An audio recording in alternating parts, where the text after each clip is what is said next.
Are you a healthcare practitioner worried about your Prometric exam? Do not worry.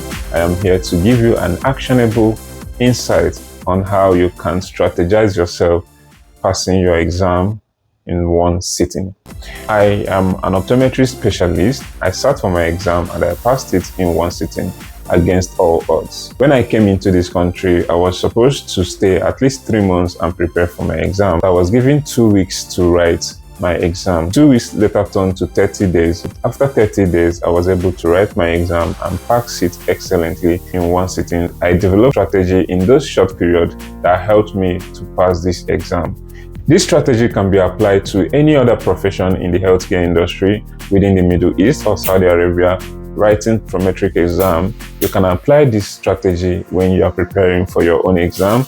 I assure you that you will sit yours in one sitting and you will pass your exam. In this video, we will discuss these strategies and I will give you step-by-step approach how you can prepare your exam, write it and pass in one sitting. Let's dive into the video. I sat for my exam within the shortest period possible and I was able to pass it in one attempt.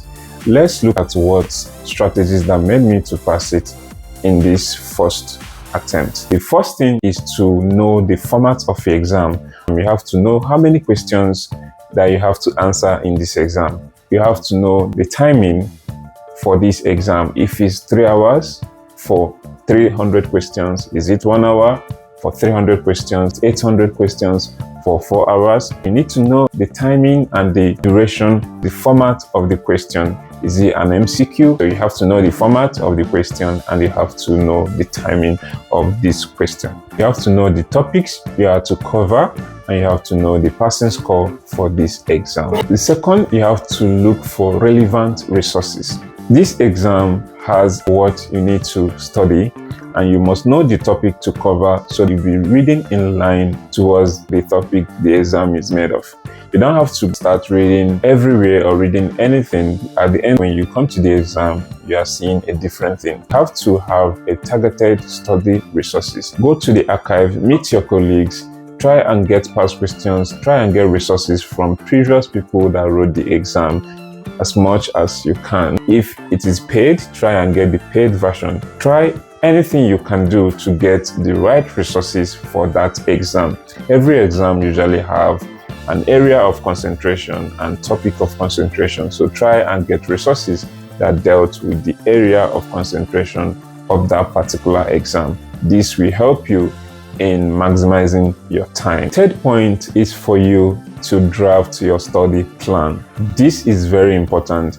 No matter how many days, how many weeks you have, how many months you have to dedicate yourself creating a study plan. Let's say you have a month, just like me, to prepare. You have to divide your study plan in weeks or in days. Example, a month which has about 4 weeks in it. So let's say the first week you go ahead and read all the resources or the textbooks that you have. Try to cover a lot of the topics that the exam covers. The second week, you have to start attempting the past questions, try to compare the past questions and read textbooks, mix the past questions with the textbooks, try to compare and contrast and know the background of these questions. Now, the third week, you start attempting these past questions without looking back at your resources. Try and score yourself and know what you can get out of these past questions. So after reading those past questions, go back and also check the answers and look at what you are doing, whether you are progressing. And the fourth week is a week to actually simulate the exam condition. Time yourself and make sure you are covering a number of questions like the number you'll be meeting in the exam. Let's say your exam lasts for 3 hours and you have to attempt about 300 questions. See how you are doing by timing yourself. Can you actually, in a real time, cover 300 questions within 3 hours? So if you time yourself and you're able to see that you are doing this perfectly, then you know that you are actually progressing. Without you trying this out, you might not be able to scale through in your exam. I did this same thing and it helped me so much. During my last days of preparing, I focused more on timing myself and solving a lot of questions and also simulating the exam condition. It helps so much. If you can do this, you can actually succeed in your exams. Fourth point, you have to focus on the clinical scenarios. Know that these Prometric exams is not just testing our abilities to know some theoretical things or just to cram things.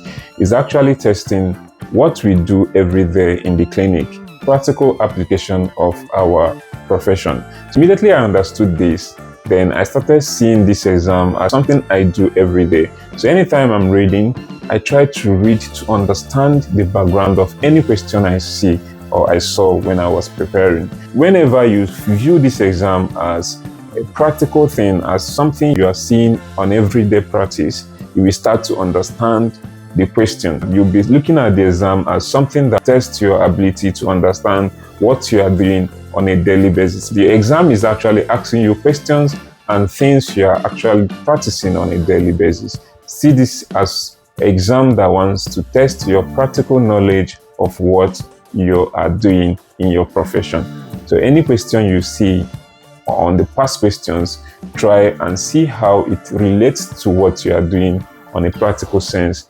So this will help you to understand questions more deeply, and if you understand one question deeply, it can help you to answer 5 or 10 other questions in exam situation. The fifth point that will make you to succeed in this exam is having your own personal exam day strategy. What is your personal exam day strategy? This strategy has to do with how you approach every question, the time you give yourself on each question. Whether you are wrong or right, you need to move on. So you have to have this mindset that I will not stay in one question overthinking and the time is going. Know when to move ahead and when to come back. Know when to change your options or answers and when to leave it on your own instinct. Sometimes we might choose a correct answer, and because of fear and overthinking, we might change it. Know when to leave the answer within your own instinct and when to change it. It's always advisable to change answers when you are very sure that you are making the right selection of your answer. So whenever you are not sure that you are making the right changes, you better leave it on your instinct. Your instinct can most times give you the right option, but if you do not trust yourself due to overthinking, you might end up picking the wrong answers after you made the right choice. So have your exam day strategy, the strategy that will guide you throughout the time you'll be writing your exam. In one sitting, you can easily pass this exam if you prepare yourself well. Go through the strategies I've mentioned here, apply it the way it suits you, modify it so that you can pass this exam without any hitch, okay? So you don't have anything to worry if you prepare for this exam. Please subscribe, share, and comment on the comment section, and subscribe to this channel if you've not subscribed. In my next video, I will also bring out common mistakes people make in their Prometric exam that usually results to failure. If you want me to keep making this kind of videos that will help you to scale through in your career path, please share, like, and subscribe. I am Dr. Emmanuel Rich. See you.